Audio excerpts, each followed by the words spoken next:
And joining us for more on this is Brian Scalabrine of NBC Sports Boston. He's brought to you by Shaw's and Star Market, perfecting the art of fresh, and by John Sewer and Drain Cleaning, the name to know when your drains don't flow, and by Mass Money. Scal, how we doing this week? I'm doing good. You guys? We're doing well. We were hoping in some ways there would be a Game 5, so we'd be out at the Garden and we could do an in-person sit-down. But the Celtics beat up on the Pacers too quickly. They're back in the finals, which is a good thing. How do you feel about the path? It's come under some fire with not facing Jimmy Butler in the opening round, getting Donovan Mitchell for half of round 2, Tyrese Halliburton for half of the Eastern Conference Finals. I know you said this on TV the other night. You do feel that the Celtics have been tested. Why do you feel that way? I mean, they've been tested in the Indiana series. I don't think the other series, they were tested. Miami was, as well as they shot it in Game 2, I can't give them at all a chance at all. That squad was never going to beat the Boston Celtics. The Cavs with no Donovan Mitchell. But Indiana, think about it. Game 1, they had it. Game 3, over a 90% win probability. Game 4, I think it's 89. It's the highest it ever win. So the Pacers tested the Celtics, and you have to love the way that they responded when 5 minutes to go, 4 minutes to go, 2 minutes to go, Jaylen Brown with the steal in the bucket after Game 1. So I really like the way they responded in that particular series. Scal, it was pretty close, the vote for the Eastern Conference Finals MVP between Jaylen Brown and Jason Tatum. Do you agree with the outcome, and were you surprised that it was as close as it was? No, I didn't. First of all, I didn't know who was voting, right? And then I don't know if it's always like an odd number to avoid that. But if someone would have picked Drew Holiday, and then it would have been some kind of like tie 4-4. So those type of things could happen. Tatum had a good series. I thought with Jaylen Brown's heroics in 1, followed by the 40-point game, I thought that kind of nudged him up. Another thing that, and the reason why I called Jaylen Brown winning Finals MVP before the series started is because Indiana's not loaded with massive defenders. So I just knew they were going to put all their eggs into the basket of we got to stop Jason Tatum. That's just what teams do. Every night that we go out and play, teams are going to focus on Jason Tatum. And for him he still averaged 30 points a game. I think he averaged 10 rebounds and maybe 6 assists. He still did a really good job. But Jaylen Brown is starting to really creep into the conversation of coaches have to decide, well, maybe we should put our energy into stopping Jaylen Brown as well. Let's not focus just solely on Jason Tatum. Like a lot of people always say, like, well, Jaylen Brown played better than Tatum in the finals against the Warriors. And you could probably make an argument, yeah, but if you watch what Draymond Green was doing, he was spying Tatum everywhere he went. So when Tatum drove, Draymond Green would meet him.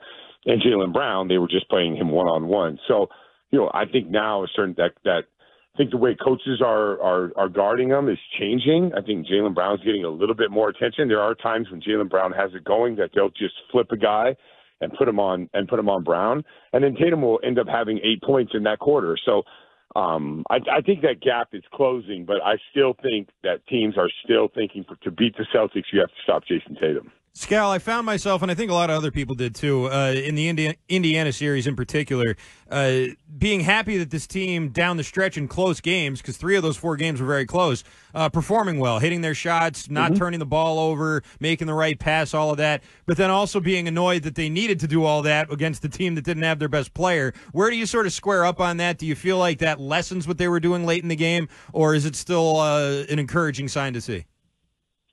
It's encouraging from that standpoint, but it didn't matter if Tyrese Halliburton played for the first 44 minutes of that game.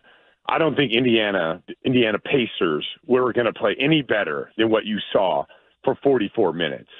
But the last 4 minutes, and you remember the in-season tournament, Halliburton made the big step-back 3. I think he got fouled. So Halliburton makes those plays. Just like most of the time, star players make plays down the stretch. You watch Dallas, and it's Kyrie and Luka.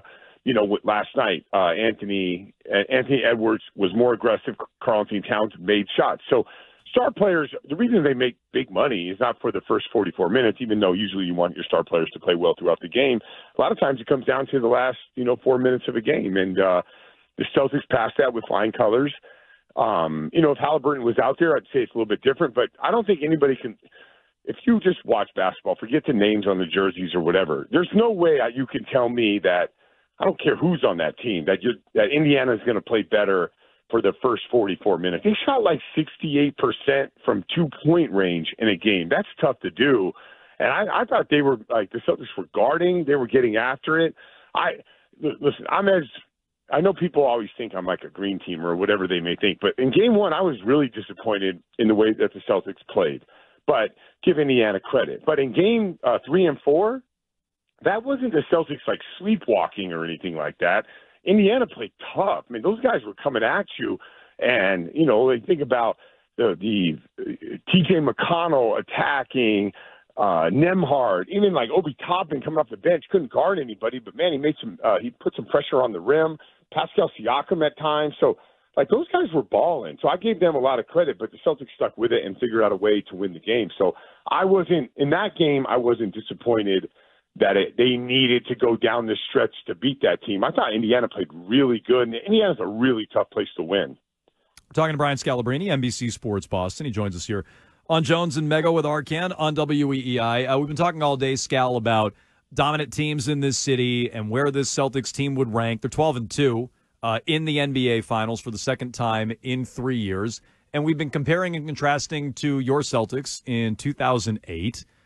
If this team gets a championship and they beat Luka, Kyrie, or even Minnesota on the other side, if they rally historically, is it fair to say this Celtics team is more dominant than you guys in 2008?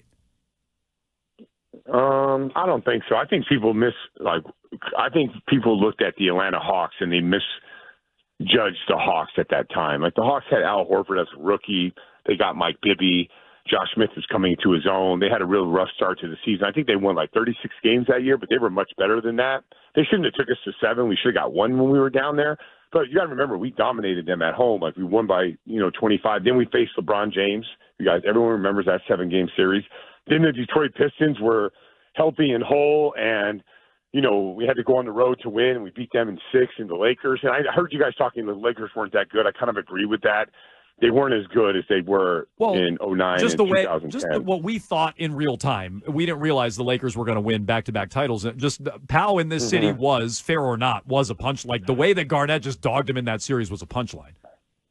Sure, but we didn't win by 39. No, for sure. I mean, look, you had to go. So you have to factor that in. No, you had to go through Kobe. I'm not taking that away. I just when I look at the way that they've lost 2 games all postseason. You guys lost 3 to the Hawks. No disrespect, but they have. Yeah. It's been an easier path, but they have dominated.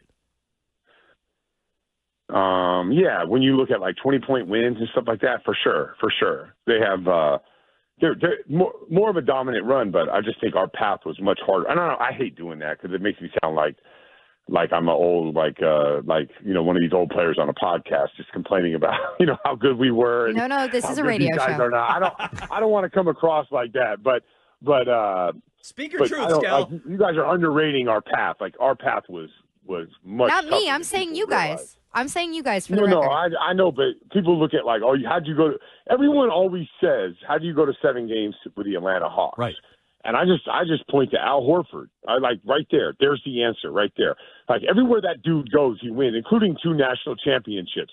And he's like – so you're talking about a rookie coming in the NBA and he was not afraid of Kevin Garnett. That was like new to us.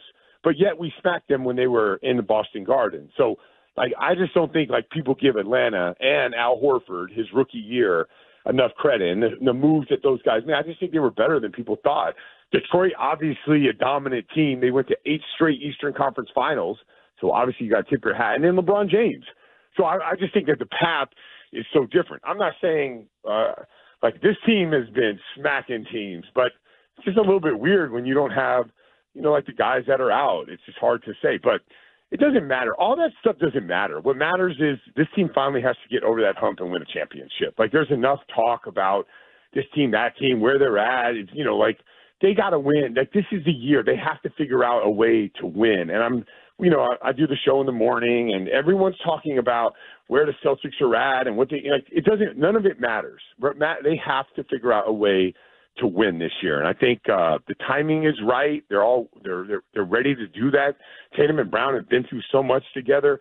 all the talk about Tatum and Brown breaking out, all that nonsense and garbage is all in the past. It's now they just have to figure out a way. And I think what has me really optimistic is the way they figured out how to win those games in Indiana. That's what you want to see from your team that's heading into a finals against a Kyrie, Luka, Anthony Edwards, figuring out the Rudy Gobert situation, like figuring out how to stop a Karl-Anthony Towns. That's what you have to figure out, because the rest of it is nonsense afterwards. The Celtics have the luxury of a long wait before Game 1 of the finals. Do you have any concern about the status of Kristaps Porzingis, and if he is available for the beginning of the finals or Game 2, how difficult is it for an NBA player today to ramp back up after so many weeks off with an injury? So, Mego, they have like all these sports scientists the that Australians. work on. Yeah, they're more than Australia. I just call them the Australians, but some of them are from New Zealand, some of them are from Oregon, so they're not all Australian. But my point of that is you can control the whole situation with now. Like, you could control a sequencing workout. Okay, Kristaps, we're going to go for 4.5 minutes. We're going to do, like some star shooting with a one-on-one opportunity, and do 3 sets of one-on-one offensively, 3 sets of one-on-one defensively. You're going to help. You're going to recover. You're going to go back to a star shooting. We're going to see how you feel. That control is exactly where you want to be when you're coming back from a calf injury or a hamstring injury or growing injury. You don't want to get just thrown out there. Like, you could be on a minute restriction of 4 minutes at a time, and next thing you know, the game just flows, and next thing you know, you play 7 minutes. So I think that those guys are going to be able to figure it out. Now, is he going to be rusty? If he's doing the work right now, he might be rusty for like the first half, but outside of that, he should be fine. But I don't know what he's cleared to do. If he's like not doing anything and then he goes and doesn't do anything for 40 days, or just starts to ramp up, then I would be concerned. But if he's able to start doing things on the court with the guys that they have and the coaching staff and all that stuff, with some of the players, play some 3-on-3, then I think he'll be fine. All right, he's Brian Scalabrine, NBC Sports Boston, a member of the 2008 Celtics championship team. He joins us each and every Wednesday here on Jones and Mego with Arcand. And Scal, we'll talk to you next week. We're looking forward to it. Sounds good. See ya.